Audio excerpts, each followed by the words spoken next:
Jack Leroy Wilson, Jr. was born on June 9, 1934, in Highland Park, a rugged suburb tucked into Detroit's industrial soul. The only surviving child of Jack Wilson, Sr. and Eliza May, Jackie entered a world punctuated by turmoil and promise. His father, an alcoholic and frequently unemployed, cast a shadow over his youth. In contrast, Eliza May was a determined woman with a love of music, her own voice having graced church choirs in Mississippi before the family moved north. Jackie would later say his mother was the greatest influence in his life, nurturing the ember of his early musical gifts. Detroit, in the early 40s, was a city in flux. Its booming car industry was tempered by social hardship and gang violence, particularly in neighborhoods like Highland Park. Jackie, barely in grade school, began drinking at 9, joining a local gang called the Shakers not long after. Yet amid the chaos, he found refuge in music, forming the ever-ready Gospel Singers. The group brought him attention in church halls, even if Jackie's motives leaned more toward performing than preaching. School held little appeal. By 15, Jackie had dropped out, earning 2 stints in juvenile detention. It was there, in Lansing Correctional Facility, that he discovered boxing. His natural athleticism shone in the Golden Glove circuit, winning a city title and cementing his physical prowess, something that would later define his stage presence. At 16, his girlfriend Frida Hood became pregnant. Pressured by her father, Jackie married her, and at 17, he was a husband and father performing in clubs to support his young family. That period was marked by struggle and sacrifice, but also by an escalating drive to escape the streets through song. In 1953, Jackie's big break arrived. He auditioned for Billy Ward and his Dominoes, a group made famous by Clyde McPhatter, who had recently departed to form the Drifters. Jackie nailed the audition. Though with characteristic bravado, he declared he was better than McPhatter. His boldness nearly lost him the gig, but Ward saw potential, and Wilson was in. With the Dominoes, Jackie matured rapidly. Ward was a taskmaster, enforcing discipline with military-like rigor, but he also gave Jackie something crucial: polish. Singing lead on tracks like St. Therese of the Roses, Wilson honed a vocal style that blended gospel fervor with romantic yearning. Despite modest commercial returns during his tenure, Jackie's reputation soared. His live performances oozed charisma. The stage became his proving ground, and audiences took notice. When he left the group in 1957, the transition to solo artist was less a leap than a coronation. Wilson's solo career began with a collaboration that would shake the foundations of American music. Berry Gordy, Jr., a fellow Detroit native, teamed up with Roquel Billy Davis and Gordy's sister Gwen to write songs for Jackie. Their first offering, Reet Petite, showcased Jackie's multi-octave tenor and infectious energy. It wasn't an instant smash in the U.S., but years later, it would top charts abroad. The follow-up, To Be Loved, cracked the charts. Then came Lonely Teardrops in 1958, an anthem that erupted like a volcano of heartbreak and hope. Jackie's voice, soaring through melisma and rhythmic twists, turned the song into an instant classic. The performance sealed his nickname, Mr. Excitement. By 1960, he was a sensation. With every knee drop, split, and jacket toss, Jackie electrified audiences on shows like American Bandstand and The Ed Sullivan Show. His rendition of Night, an operatic adaptation of Saint-Saëns' Samson and Delilah, displayed a vocal control that bordered on the miraculous. Yet even as he scaled these heights, trouble lurked just off stage. While Wilson conquered the charts, his personal life spiraled. Despite his marriage to Frida Hood, he embarked on multiple affairs, including one with fashion model Harley-Ann Harris. In 1961, a jealous girlfriend, Juanita Jones, shot him at close range. Jackie survived, but lost a kidney and carried a bullet near his spine for the rest of his life. His management spun the incident as an obsessed fan's mishap, shielding Jackie's public image from scandal. Financial woes soon followed. Despite declaring earnings in the hundreds of thousands, Jackie was penniless by 1962. His manager, Nat Tarnopol, held power of attorney and mismanaged funds, plunging Wilson into debt. The IRS seized his family home in Detroit. Even creatively, things stagnated. Tarnopol's insistence on recording with Decca arranger Dick Jacobs resulted in syrupy ballads and string-heavy tracks that muted Jackie's power. Still, he fought to keep his star burning.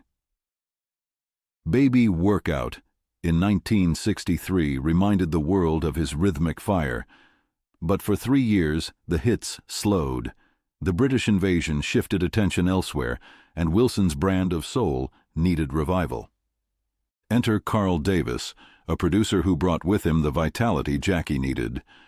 Davis pulled Wilson out of New York and into Chicago, recording with top musicians, including members of Motown's Funk Brothers. The results were transformative. Whispers, Gettin' Louder, marked the beginning. Then came Your Love Keeps Lifting Me Higher and Higher in 1967, a sonic explosion of optimism, rhythm, and emotional release. Jackie delivered the performance of a lifetime, matching gospel exuberance with pop perfection. I Get the Sweetest Feeling followed, becoming a massive hit in Europe. These records rejuvenated his legacy. For a moment it seemed Jackie had outrun the shadows of bad contracts and personal demons. But time was catching up. His son Jackie Jr. was murdered in 1970 at just 16. The grief broke him. Drugs, alcohol, and depression took hold. Despite moments of sobriety and continued touring, Wilson became increasingly isolated and erratic. The industry was changing fast. He was now a relic to some, but for others, he remained a god among mortals. Wilson's last charting hit came in 1972 with You Got Me Walkin', written by Eugene Record of the Chi-Lites. By then, he was one of the last standing on Brunswick's shrinking roster. The demands of performing grew heavier. He masked fatigue with salt tablets and water, pushing himself to sweat for the crowd's thrill. His routines remained dazzling. Splits, knee drops, and footwork that blended boxers' agility with dancers' grace. But his body was wearing down. On September 29, 1975, during a concert at Cherry Hills Latin Casino, Jackie collapsed on stage mid-lyric during Lonely Teardrops. At first, the crowd applauded, thinking it was choreography. But it wasn't. A massive heart attack felled him. He stopped breathing. Cornell Gunter of the Coasters administered CPR backstage, reviving his pulse. But oxygen deprivation had already inflicted massive brain damage. Jackie never fully regained consciousness. His brilliant mind, once a firework display of music and movement, dimmed into silence. For the next 8 years, Jackie lived between nursing homes and hospitals. Brief moments of responsiveness, eye movements, slight gestures, offered fleeting hope. But the man who had thrilled millions was trapped within a broken vessel. The legal battles that followed were cruel. Estranged wife Harlan Harris won guardianship. A woman named Joyce McRae, who sought to care for him, was denied. Jackie's estate became mired in disputes, and funds for his care dwindled. Elvis Presley quietly paid many of Jackie's medical bills, a reflection of the deep respect he held for Wilson. Michael Jackson, who idolized him, later called Jackie a true pioneer, acknowledging that many borrowed from Wilson's stagecraft, but few ever matched it. On January 21, 1984, Jackie Wilson died from complications of pneumonia at just 49. For a time, he was buried in an unmarked grave in Detroit. It wasn't until fans raised money in 1987 that he was reinterred in a proper mausoleum beside his beloved mother, Eliza. Jackie's legacy blossomed anew in death. In 1986, Reet Petite, thanks to a clay animation video, topped charts across Europe. A year later, he was inducted into the Rock and Roll Hall of Fame. Tributes flowed. The Commodores recorded Night Shift. Van Morrison's Jackie Wilson Said became a concert staple.